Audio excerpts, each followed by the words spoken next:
Fiery clashes between police and protesters in Paris last night. Demonstrators burned cars and garbage, furious over France's widely unpopular pension overhaul. But since the start of the year, the proposals triggered nationwide protests and multiple major strikes. Strike. These are the words on everybody's mind and everybody's lips.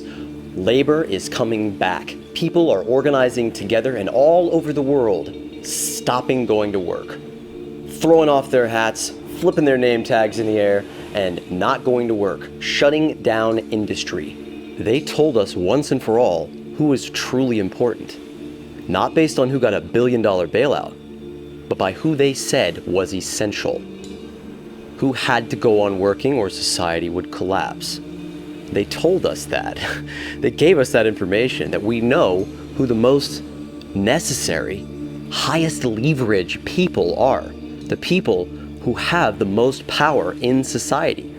That very small group of people that absolutely fucking had to go on working through COVID, who risked their lives and died in a pandemic because of it, and got nothing, but they got called heroes. Congratulations, you're heroes. Those people, those workers, dishwashers, dock workers, nurses, not lightspeed traders, not insurance salesmen, not politicians, certainly not them, they went on vacation. It's workers. Workers keep the society moving, and without them, it all grinds to a halt. So that, ladies and gentlemen, is our power. And that's the topic of today's episode with the very, very great Professor Richard Wolff. Rick, I hope you enjoyed this episode. I certainly did. I wasn't able to attend as I'm off on a adventure in South America, fighting with indigenous land defenders in a very different but totally interconnected struggle of this battle against capitalism. So, I'm going to introduce Amanda. Of course, we all know Amanda. She's the heart and soul of our whole operation. And two wonderful labor activists from the General Strike Group that just popped into our Discord server one day and started rallying people, started organizing, started saying, hey, we need to come together and do this. We need to do something about it. So, without further ado, labor strikes back.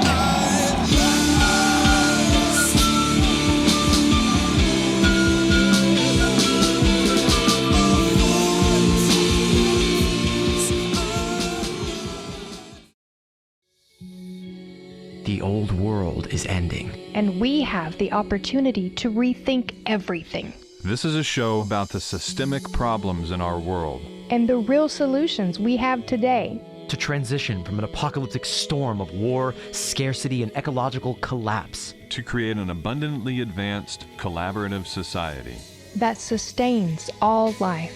You may think it's an impossible dream. But the alternative is an inevitable nightmare. We're your hosts, Matt Holton, Amanda Smith, and Zachary Marlowe. And together, we can move past this economic absurdity and come together to actualize our collective potential. To create something completely new. We are Moneyless Society.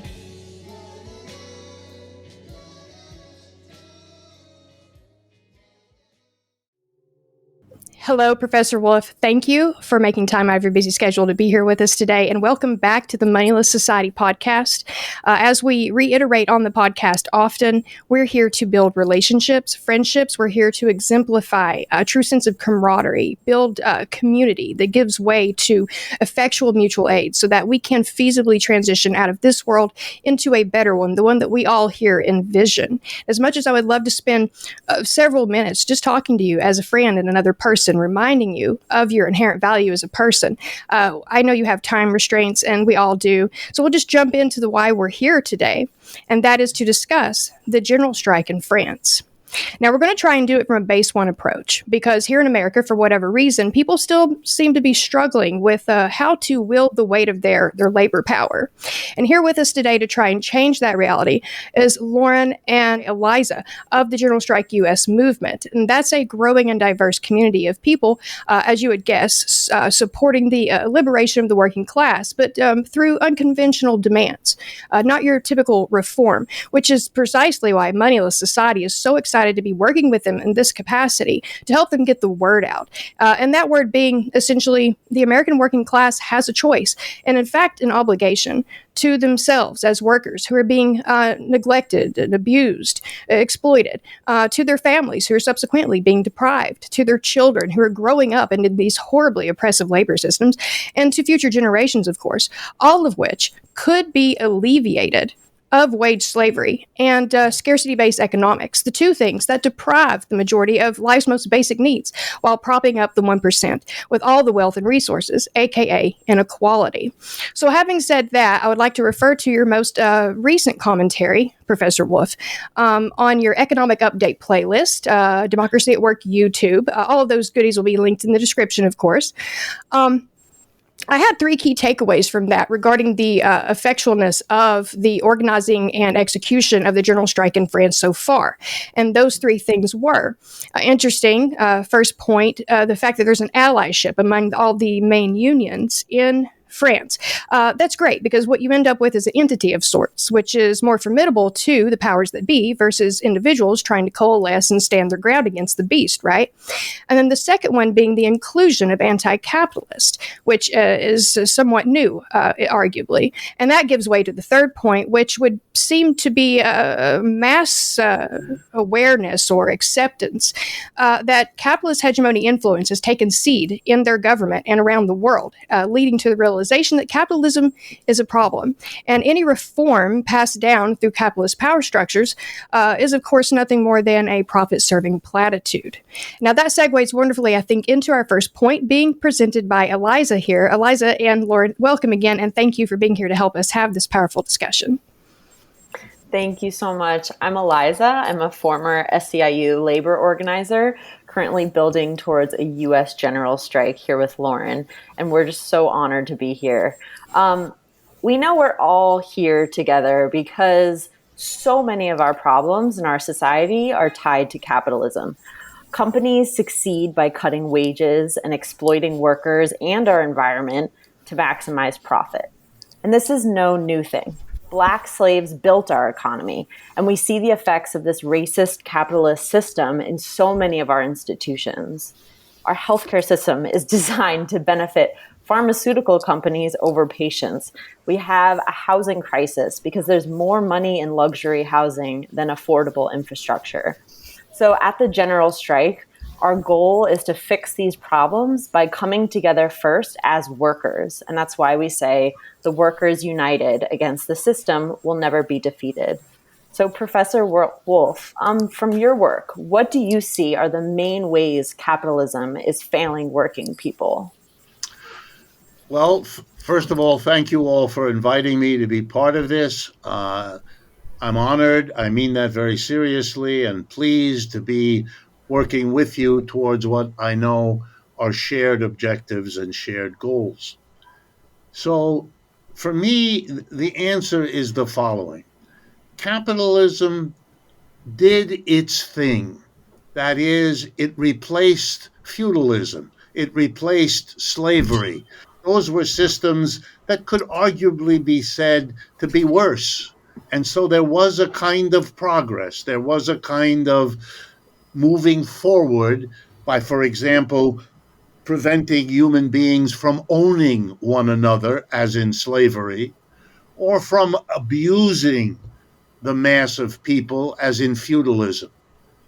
Capitalism, when it comes into existence in the 17th and 18th century, was very clear to claim that it was a better system than the slavery that it replaced, or the feudalism that it replaced. And in some ways it was. But and this is crucial now, in some ways it wasn't.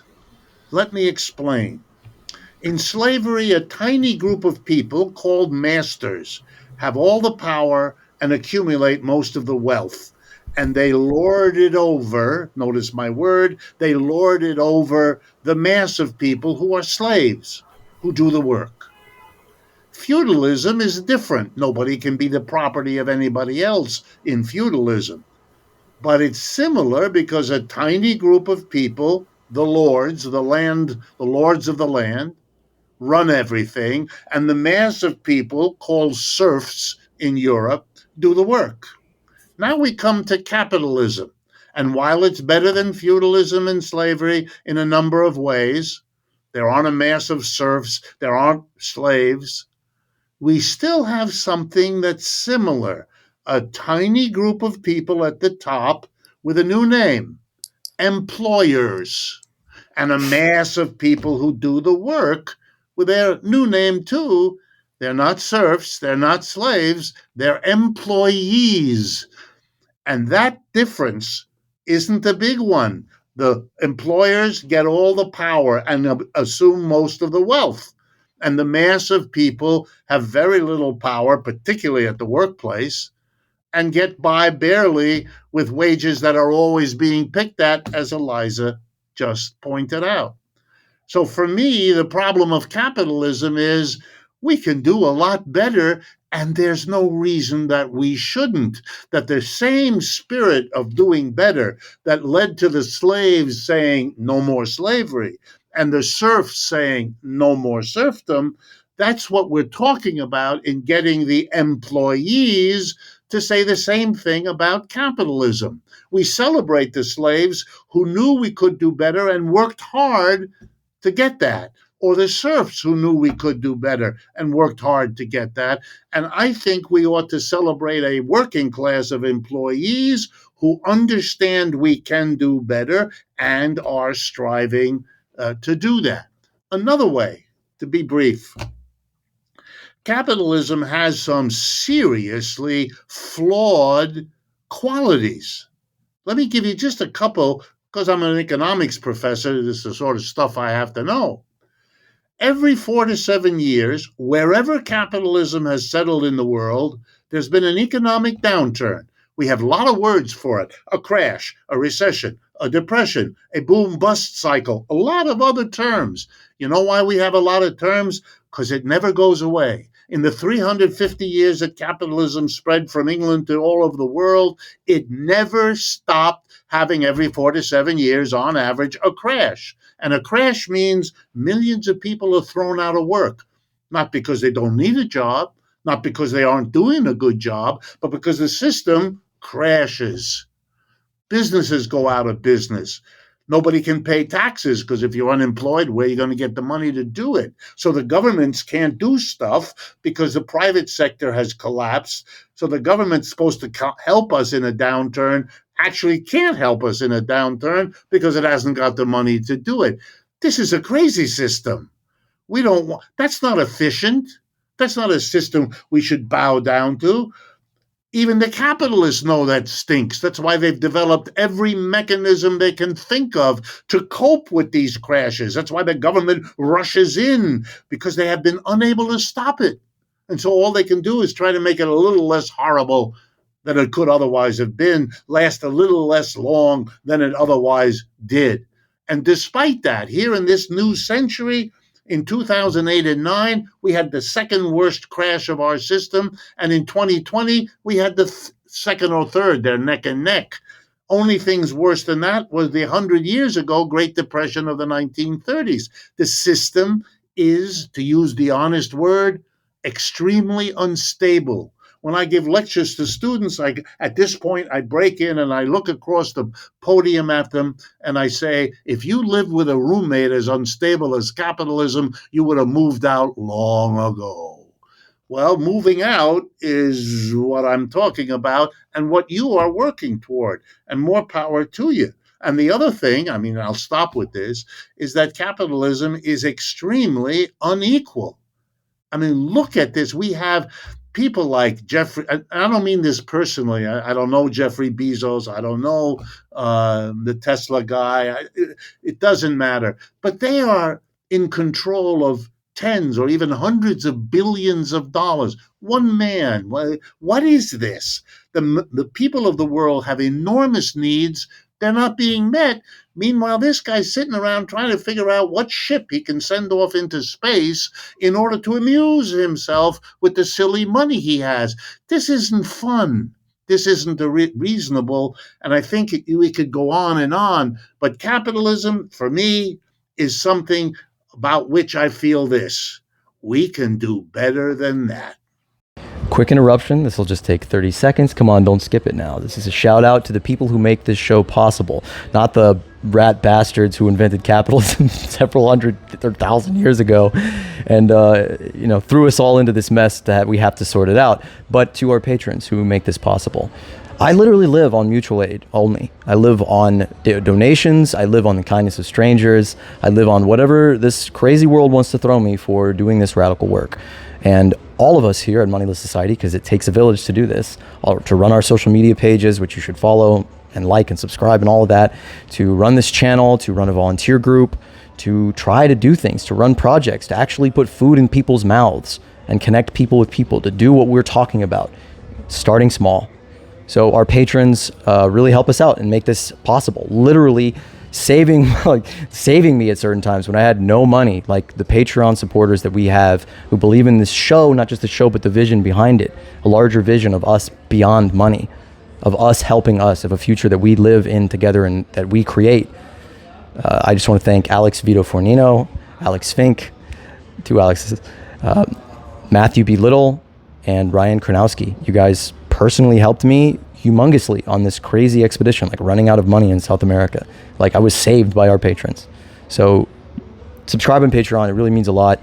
Join our Discord groups. Reach out. Join our organization. Like, get involved. We're doing a ton of great stuff. Get the Moneyless Society book. Get the Moneyless Society book.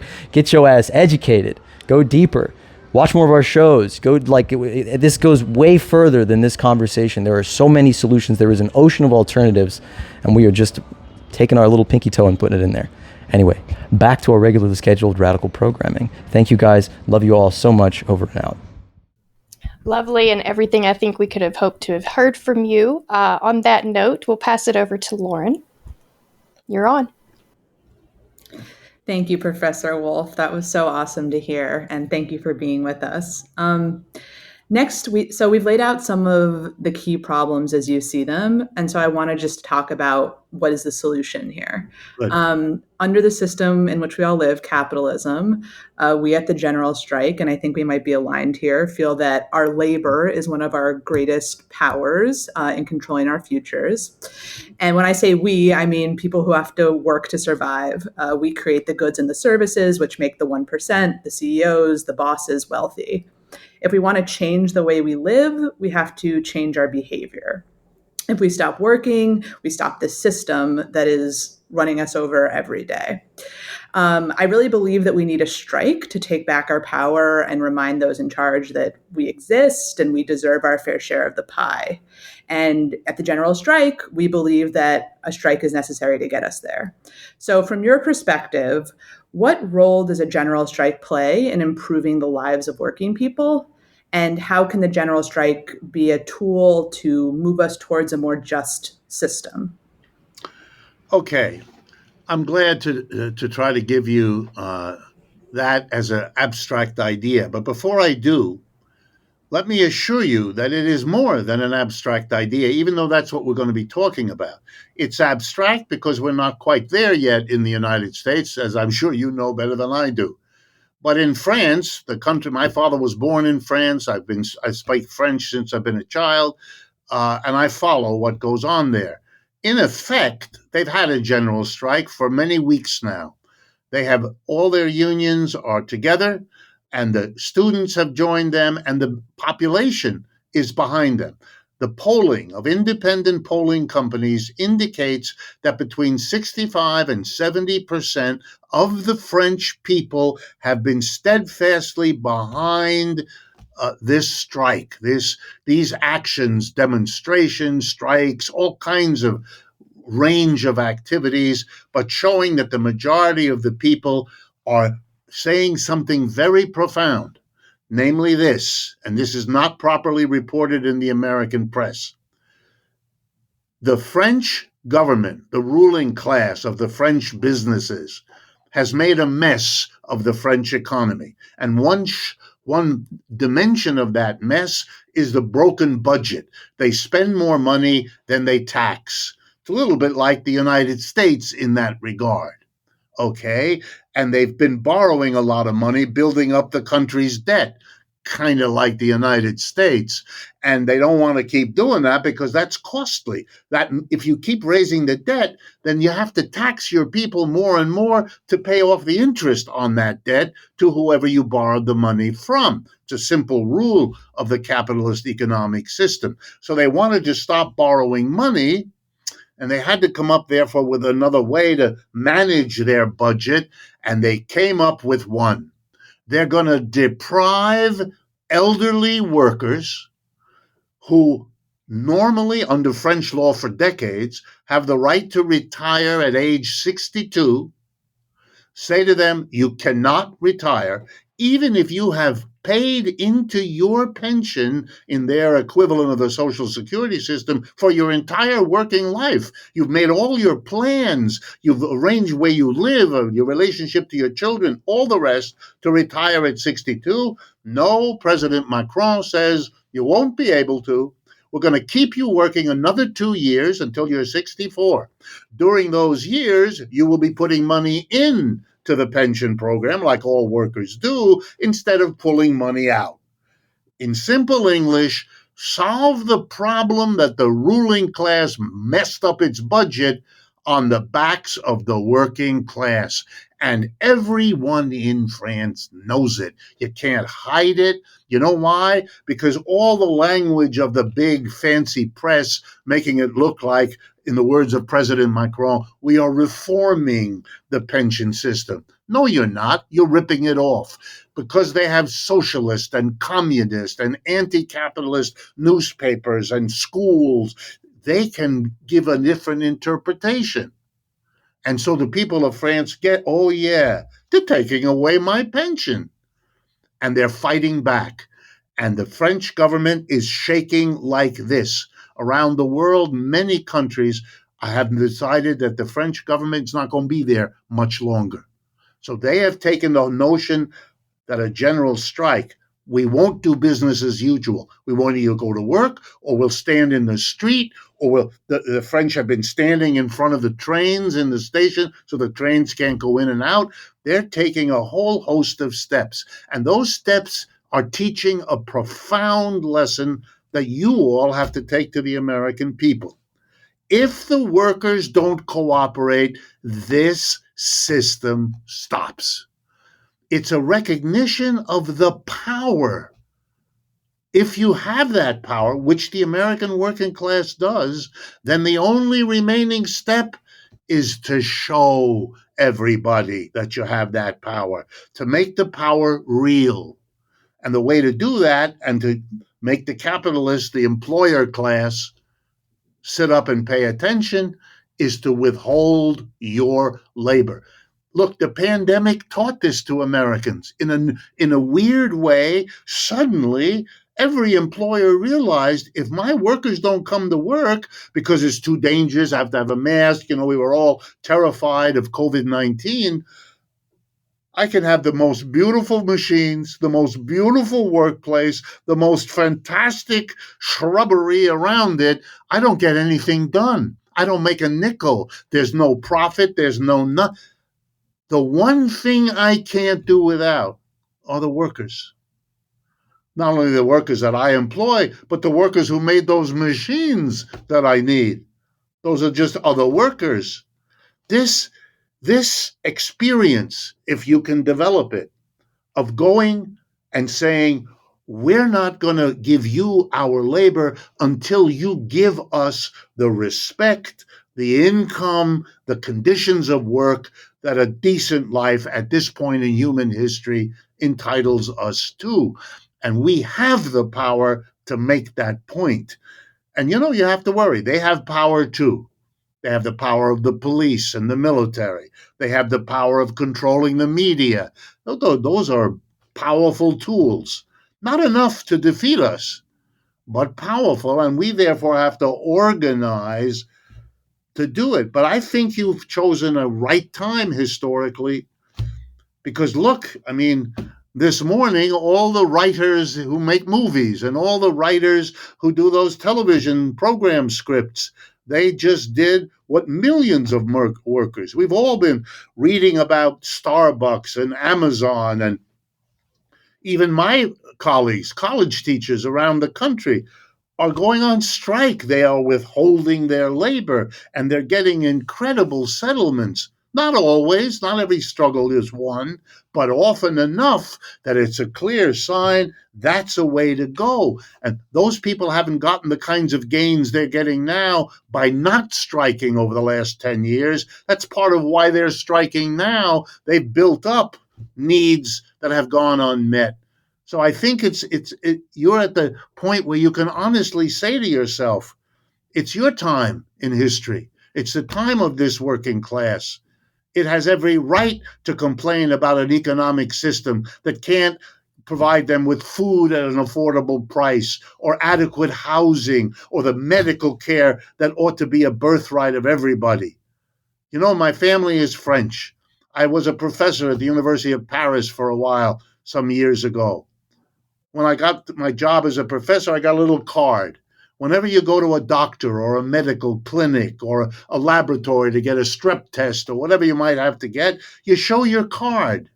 You don't pay anybody any money. There is no money. There are no insurance companies that can tell you you can do this, but you can't do that. Or if you want that, you have to pay a deductible. None of that. It's just, and they, when you ask the French why not, they say, because that would insult your personality. It's a humiliation. Of course, if you're injured, if you're sick, we take care of you. It's like we clean up the beautiful parks of Paris so that when you want to go with your child and get an ice cream, it's a beautiful place with lovely flowers.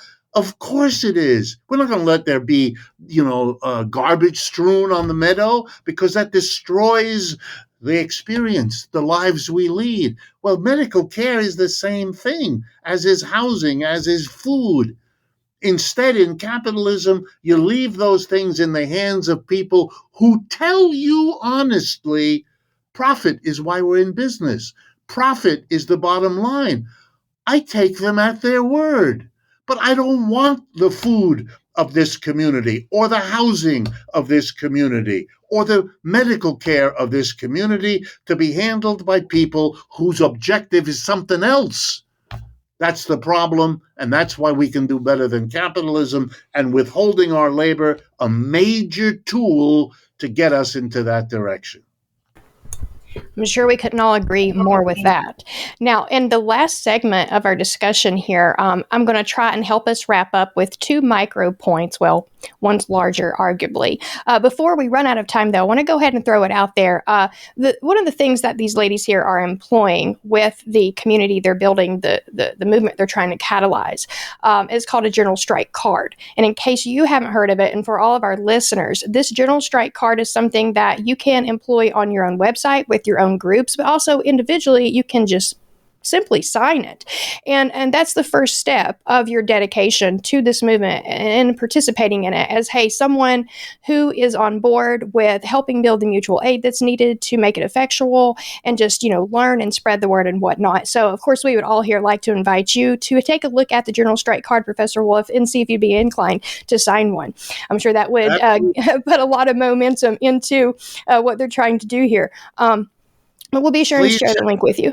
Yeah, please send it to me. I would be very interested, both in terms of myself and Democracy at Work and our radio and videos and all that. Definitely, we would be very interested. Awesome. That's what I call solidarity. So we'll be sure and hook you up with that link. Now, moving on, and in conclusion, as noted by both Eliza and especially Lauren, it's about solutions at this point. We've talked about a general strike. We've talked about taking our lives back, making the wages that we deserve, having access to basic needs for decades. And now at this point in time in history, with a momentum that has been catalyzed by France and not so long ago, India, we have this opportunity to pardon the pun, capitalize on this momentum and actually get somewhere with this movement. I think it comes down to a really ground level of logistics. So from your perspective and your understanding of what's going on in France, what are the solutions people are employing there to sustain their strike? What level is mutual aid, grassroots mutual aid, playing a part in this success so far? Is it a matter of these unions that are involved, supplying and meeting needs? Is it like a collaboration of many entities? There's so many questions, and I'll just stop there because we'd all like to know, what is the single most effective and powerful tool we could use to get this thing off the ground here in America? Well, I think the answer, I don't know, it may trouble you, I don't know. But let me tell you the answer for France. And then we can all struggle to see how we have to adjust it for the different conditions of the United States. It's not France, a different country. France is a revolutionary country. It celebrates its revolution in the way that the United States does not. We have the 4th of July, we set off fireworks, and we have a parade of old cars or something. In France, this notion that we are a revolutionary nation is really taught in 1,000 little different ways. And the result of that is, when social issues arise, French people think about going into the street. They think about it as a natural, necessary way to remind what is called in French le patronat, the patron, the people at the top, the big business people, et cetera, to remind them, we're here, and just like we overthrew the old regime in the French Revolution, we can do that again, and don't you forget it. They do that. They have a feeling about that. Now, then the question becomes, why do they sustain that feeling? And here is where I have to tell you. Organization. Like you have developed that card and you see that as a way. You're trying to build an organization. If you keep track of who's sympathetic to that card and you have a mailing list and you keep it, that's what it is. But the French have been doing it for 100 years. They have a very well-organized Communist Party. It's small now, but it's very well organized. And even if you're not in the Communist Party, somebody in your neighborhood or your workplace or your school or your family is. And so you've learned how they work. They have a Communist Party person. And by the way, the Socialist Party, which is bigger in France usually, not right now, but usually, they do the same thing. And other parties do it too. There's a whole procedure. I remember once sitting in the living room of my family, and the phone rings, and the father went and answered the phone, came back into the living room, and there were a bunch of us there. And he said, in this case, it was the Socialist Party of France. That's the local guy who I know who's in that party. And he knows that this family is sympathetic. So he called and he said, look, we're having a demonstration at the Champs-Élysées. That's one of the great avenues of Paris. And it's about daycare, money for parents who need to have a place for their little children to go. And the government was cutting back on the budget, and the left said, no, you're not going to do that. So here's the Socialist Party. He calls a family on a Sunday afternoon, and the father comes in. He says they need 2 people from this household. Who's going to go? Mama and Papa, or Mama and daughter, or Papa and cousin? Some 2. And I said, really, you have to go? He said, yes, we have to go. You know why? Because every so often we need something, and we call the Socialist Party. We need a sign changed on the road because there have been car accidents, or they're going too fast. Or we need help with somebody who hasn't got a job and needs a little. We call the party, and they come over, and they take notes, and they go to work. They may not get it every time, but we got a problem. We can go somewhere. We can make it, and there are meetings where we can go and talk about a political activity. And if people do it, then these are networks. Every Socialist Party activist has 20 families that she or he is in touch with. And this is organization. And then you want to call a demonstration of 50,000 people in 3 days? Nobody in the United States can do that because we don't have the organization. In France, 6 movements can do that because they're organized. In America, here's the sad thing. We have an enormous left-wing part of our population. Those are the millions who responded to Bernie Sanders or AOC or any of the others. They're there. They're just not organized. That's what we need. We need to say to them, look, Instead of always feeling you're the odd left person in the environment, isolated, lonely, weak, get together. It'll make you feel better. It'll make you feel stronger because you will be stronger. Not everything the group does you'll agree with, of course, but who cares? They don't agree with everything either. But the things you get make that organization worthwhile. If we do that, we will be in a position to translate the potential power of the working class into real power. Well, amen to that. That's absolutely everything I think we all needed to hear. The reminder that we're all interconnected, be it we may be from different parties, political ideologies, even religions and whatnot. We've got to get that common ground determined and get on it and stay there. I don't know that you have time to continue. We're happy to have you continue with anything you'd like to add. I personally wanted to throw in there a question about, do you see the withholding of labor being the most powerful asset we have today, but also in contrast to the age-old occupation, the occupying of entities and establishments and whatnot? Well, I do have to run, but let me give an answer to that particular question. And I say this with real humility. If I had been approached by the people who organized Occupy Wall Street, if hypothetically, this didn't happen, but if it had happened that a few months before they took over the Zuccotti Park in downtown New York, they had come to me and said, here's what we're planning to do. We're going to set up these tents in the park. I would have said to them, what's the point? And no one's going to care. No one's going to pay any attention. You'll be looked at by kooks as if you are kooks and all of that. I would have been completely wrong. So I'm very hesitant to give advice because, to be honest with you, I don't think my advice is that good. I think young people that went in those parks and threw up those tents understood something. Even if they couldn't put it into words, they understood this might work. We'll never know unless we try. Let's give it a shot. And boom, in 5 weeks, 300 cities around the country followed them. It was an opening of enormous importance in American history. I mean, that's not an argument to go do anything, but it's an argument that you never know until it's over when you were geniuses and figured out the right way to go. So whether it's a card about a general strike or yet something else, it's probably the case that you shouldn't follow anybody's advice. Ask people, get some input, think about it, be respectful. But if you have a sense of something that might work, give it a try. The worst that'll happen is that it won't, and then you'll try something else. What distinguishes people like you is that you're committed. You're going to try. And even if it doesn't work, you're going to try again.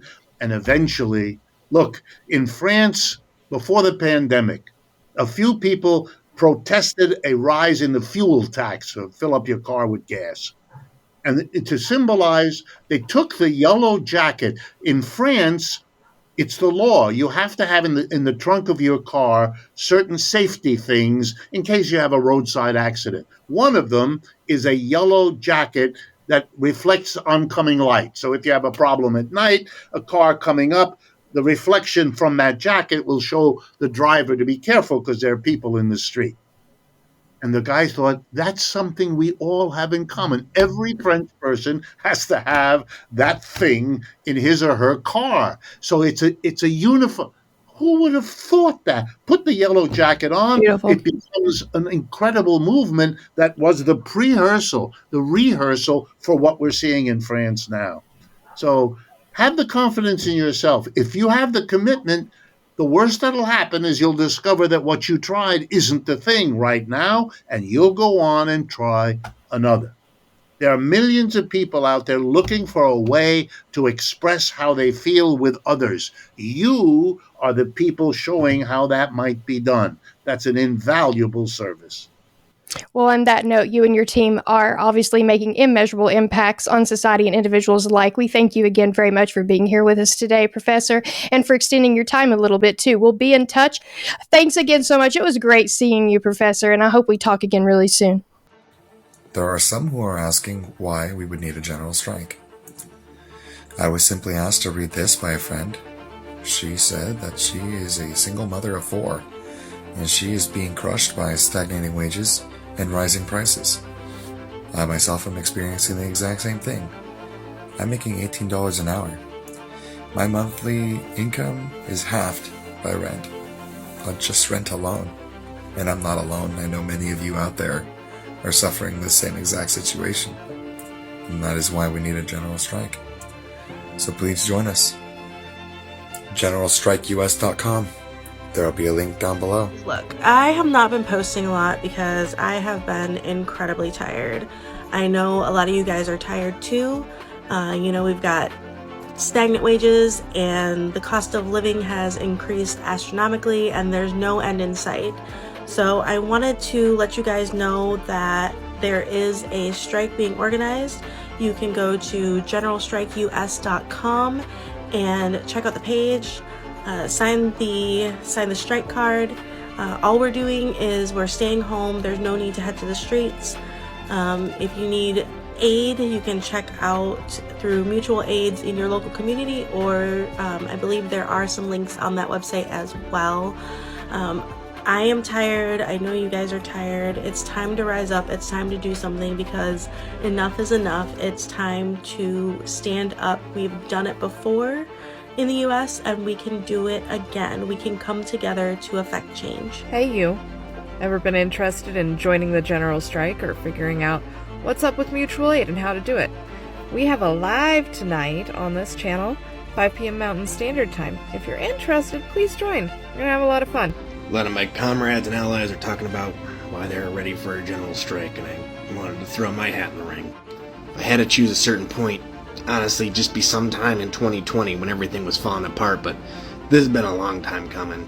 For me, my whole life has been nothing but watching me, my friends, and my loved ones struggle, fight, and then basically not get anywhere and not improve. And then every attempt to try and get the government to change things or make things better just blows up, falls apart, or, just loses steam. Every single fucking part of this society is broken. It's top to bottom, flawed, and failed. And the only way it's gonna change is if we pull together as the people who do everything every day and fucking say enough is enough. Hi, I'm Beth from Taylor, Michigan. I'm done being overworked and underpaid. The pandemic was unacceptable. The inequality we face every day is unacceptable. Please join us for a general strike so we can live in peace and harmony again. I can never get this out fast enough. My name is Sarah. I will put my TikTok username up or something, whatever. I hate America. If you're on TikTok, you know why I hate America. If you're seeing this video, you're on TikTok, so I don't need to explain it because I don't have the time. It's getting bad. It's getting scary. Every marginalized group is fighting for their lives right now. If you're tired of it, if you want to see change, if you want to help, please go to the GeneralStrikeUS.com and sign the strike card if you are able to participate in the strike. I know not everybody can, but if you are, please do so. If you're not, don't feel bad. There are other ways that you can make change. But if you can help, please do so, and please participate in the strike because something needs to change. Like, soon something needs to change fast because it's getting scary over here. Have you noticed things are getting out of hand? It's almost like it's all some master plan. Have you noticed things are getting tense with all of these coincidences? You must admit it's getting out of hand. Have you noticed something's always feeling wrong? Something's out of place and doesn't quite belong. If you've been sitting on the fence and need a friend who isn't dense, then visit GeneralStrikeUS.com. Peace, family. It's been a lot of talk about why we need to have a general strike. So, in response to that, I'll be reading off words from friends to help justify why we need to create solidarity and bring about change. I, as an 18-year-old, have grown to realize that our system is broken. It's broken in a way that it can hardly be fixed, and I've come to believe that a general strike is the best course of action to finding a solution, as well as to bring more socialist ideas to the government's eyes. better wages, free housing, maternity leave, and free health care, etc. This is another one. Because 65% of Americans are on the borderline of homelessness. Because I work a good union job and my wife has her own small company and we still can't afford a house for my 2 kids. Listen, either we keep complying or we challenge the system. I challenge you today to get involved. www.generalstrikeus.com. They don't want our solidarity. Listen, we don't need charity. We need solidarity. We need stronger communities. We need to share resources. We need to share skill sets. Either we keep complying or we challenge the system, but I promise you, there's no remedy within the system. I'm going to read from the speech that I gave in 2020, first speech I ever gave with Chris Smalls and a whole bunch of other activists and an intersectional cohort of environmental, labor, homeless, and general pissed off at the state of the world activists at Jeff Bezos' lawn. This was the birth of my activism. This was the first true thing I ever said. It's easy to feel alone in the face of a faceless bureaucracy, a mass of corporate money and militarized police domination when you're just one person. But together, even though it's a rigged game, we hold all the cards. They can't beat all of us. They can't tear gas all of us. They can't kill all of us. They need us. They need us far more than we need them. Never forget that. What we are proposing can't be done alone. It can't be done today. It can't be done conveniently or quickly through your phone. It's a movement. It's a commitment. It's going to take solidarity and collective action like we have never seen. Those who have resources will have to share them, as the most vulnerable take the greatest risk. If there's one thing I've learned from the unhoused, it's that life goes on without money. And if we take care of each other, we can even thrive without their system. If we create networks of support and activate the power of the people to stop the wheels for even a day, the damage to their system will be incalculable. This idea was seeded in my brain when a friend told me that during the solar eclipse years ago, corporations lost billions of dollars just from people stopping for 6 minutes and looking at the sky. Think of what we could do in even one day of no shopping, even one day of no working, even one day of capitalists not being able to get their triple macchiato. If they're going to choke us out in the streets and burn our forests, we're going to take their oxygen, the money that fuels their death drive. We don't just want safer slavery. We don't want higher wages and shorter lives. We want our lives back. We want our planet back, and a real say in how it's run and taken care of, how the abundance it produces can provide for all of us, not some of us, and kick this idiotic addiction to profit and actualize our human potential collectively, together, here, forevermore, into a beautiful future, not a horrible nightmare that we slog through each day with caffeine and sugar and energy drinks and Adderall. We don't want longer chains. We don't just want more money. We don't just want to be in charge of the death machine. We want freedom. We don't want domination. We want equality. We don't want revenge. We want justice. We want a future. We want to play a part in transforming our world, not into the compromised gulag of unilateral poverty of body and spirit, but an abundant and advanced society where our technology and collective actualized potential frees us, all of us, from the oppression of forced labor and liberates us, all of us, to transform our world, all of our world, from one of war and scarcity and destruction into a beautiful dream of love and kindness, of sharing and community, of something that we're all proud of because we're not alienated from it. It's ours. It's something we created to make life better, not from the finite and shallow well of profit or the fear of dying hungry in the streets, but from the infinite wellspring of human kindness, our intrinsic desire to help one another, to innovate and play and explore and share and create and express our inborn compassion, imagination, and love for all life. All the pain and terror in the world right now is the pregnant Mother Earth in labor, with the new world being born. I have never been more cynical about our institutions or optimistic in humanity, in all of us getting it the fuck together organizing, finding the others, coming together, and stopping this silly process where we're living like individuals, all running around with our heads like chickens with our heads cut off, trying to figure out how to eat, trying to figure out how to serve yourself, to sell yourself to a corporation so you don't starve. Come together, form cooperatives, form housing co-ops, form mutual aid networks, form discussion groups. Come together and ask people in your community when you need something. Don't just go to a corporation. Don't just take on more debt. Exit their system. Not just in organized mass action. We're not going to get there unless we build up to this together in 1 trillion acts of mutual aid, of community, of connectivity, of service to each other. But we can do this. We can. It's really obvious. There's so many more of us than there are of them, and there's so much more to gain than there is to lose. So, tangible call to action. Just hop in our Discord group like these brilliant activists, these labor activists that just found us, saw us, heard what we were saying, said we like it, said we're with it, and joined up with us. And now we're with them, and they're with us. And we're going to find more people, and we're going to keep growing, and we're going to keep expanding. Reach out, join our group. If you like what we say, if you like this message, be a part of it. Reach out.